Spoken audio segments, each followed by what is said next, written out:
एक 21 साल के लड़के ने हॉस्टल में सुसाइड कर लिया। 21-year-old Kumar Yash ends life in hostel.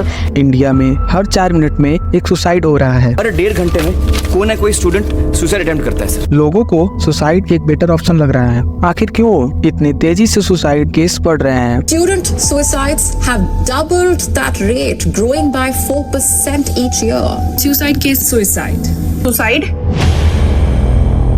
माना जा रहा है ये जनरेशन एक डिफरेंस जनरेशन है। आजकल ये न्यूज तो कॉमन हो गया है कि रिजल्ट अच्छे नहीं आने पर ये स्टूडेंट ने सुसाइड कर लिया या फिर फेल होने पे ये स्टूडेंट ने सुसाइड कर लिया। इसका कारण है प्रेशर। वो बेवकूफ सोच रहे हैं कि इधर प्रेशर पड़ने की वजह से मर गया, और पिछले 4 साल से जो यहाँ प्रेशर पड़ रहा है उसका क्या? वो तो रिपोर्ट में है ही नहीं सर। ये इंजीनियर्स बड़े चालाक होते हैं सर, ऐसी कोई मशीन ही नहीं बनाई जो यहाँ का प्रेशर नाप सके। अगर हम देखें तो बहुत सारे बच्चे घर छोड़ के बाहर जाते हैं अपने सपने माँ बाप के भरोसे और सोसाइटी के ताने लेकर। यही नहीं, माँ बाप के लगाए मेहनत के पैसे जो आजकल के स्कूल कॉलेज में लग रहे हैं, अब तो ये एक बिजनेस बन चुका है। लेकिन जहाँ पे 2024 में टोटल मेडिकल सीट 55,648 थे और आप जान के शॉक हो जाएंगे कि अप्लाई करने वाले टोटल 25 लाख थे। वहीं आईआईटी में तो 17,385 सीट थे और अप्लाई करने वाले की संख्या 12,21,225 थी।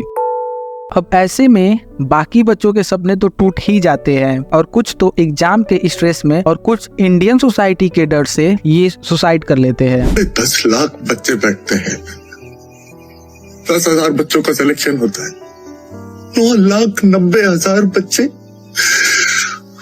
उनको पता ही नहीं कि क्या करना है, उसकी तैयारी तो कभी की नहीं। उनको लगता है कि वो एग्जाम में नहीं, वो लाइफ में फेल हो रहे हैं। आप जरा ये नोट पढ़िए, आई एम सॉरी पापा, मैं इस साल भी नहीं कर पाया। अब फेल हो गए तो उससे कैसे डील करना है ये कोई नहीं सिखाता है। सक्सेस के बाद का प्लान सबके पास है, लेकिन अगर गलती से फेल हो गए तो फेलियर से कैसे डील करना है, कोई बात ही नहीं करना। धीरे धीरे ये एक बड़ी प्रॉब्लम बनता जा रहा है, और इसको रोकना है तो हम लोगों को अपनी सोसाइटी इन्वायरमेंट चेंज करनी होगी। सिर्फ पढ़ाई ही नहीं, और भी बहुत सारे फैक्टर है सुसाइड के, लेकिन ये एक मेजर फैक्टर है। अगर आप किसी और के बच्चे को देख के ये बोलो मेरा बेटा इंजीनियर बनेगा, या फिर आप अपने बच्चे को उससे कंपेयर करते हो तो रुक जाओ, क्योंकि रिजल्ट तो इजीली दिख जाते हैं पर वो हसल और स्ट्रगल नहीं दिखता है। और आप अपने बच्चे को फोर्स करके ये कराना चाहोगे भी तो वो उतना इंटरेस्ट नहीं लेगा और स्ट्रेस अलग लेगा। इससे उसकी फेल होने के चांसेस ज्यादा हैं। और जो बच्चा घर से दूर रह के प्रिपरेशन करता है तो डिप्रेशन, एंजाइटी, दिन का अच्छा न जाना कॉमन है। इसलिए हमेशा सेल्फ मोटिवेट होना बहुत जरूरी है। ये सोचना बंद कर दो कि लोग क्या कहेंगे। अरे हंसेंगे लोग, कहेंगे कि फाइनल ईयर में आकर छोड़ दिया। वो अपने कपूर साहब कह रहे थे कि खुशकिस्मत हो कि तुम्हारा बेटा आईसीई में पढ़ता है। वो क्या सोचेंगे? कपूर साहब ने मेरे कमरे में एसी नहीं लगवाया था,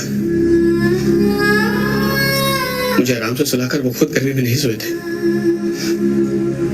अपने कंधे पर बैठाकर कपूर साहब मुझे जू में घुमाने नहीं लेके गए थे। वो सब आपने किया था अब्बा। आप क्या सोचेंगे फर्क पड़ता है? कपूर साहब क्या सोचेंगे इससे मुझे कोई फर्क नहीं पड़ता।